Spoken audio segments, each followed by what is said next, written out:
Tax filing से परेशान? तो चलिए भारत की अनुमानित कराधान योजना को समझते हैं।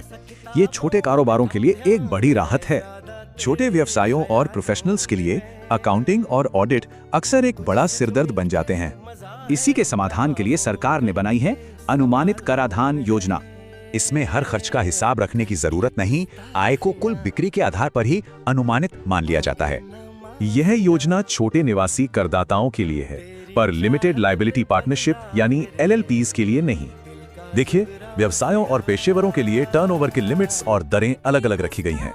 अब इसकी दरें भी देख लेते हैं, क्योंकि ये डिजिटल पेमेंट को बढ़ावा देने के लिए बनाई गई हैं। अगर ज्यादातर पेमेंट डिजिटल है तो अनुमानित मुनाफा कम माना जाएगा, यानी टैक्स में फायदा। और जो योग्य पेशेवर हैं, उनकी आय को सीधे सीधे कुल कमाई का 50% मान लिया जाता है। कितना आसान है। तो सवाल यह है कि इस आसान रास्ते को चुनने के बड़े फायदे क्या हैं? सबसे बड़ा फायदा है कागजी कार्रवाई से छुटकारा। न लंबे चौड़े रिकॉर्ड्स, न ऑडिट और फाइलिंग भी आसान। लेकिन रुकिए, इसे चुनने से पहले एक बहुत जरूरी शर्त है जिसे समझना होगा। ये है 5 साल का लॉक इन नियम। इसे इसलिए बनाया गया है ताकि कोई इसका गलत इस्तेमाल ना कर सके।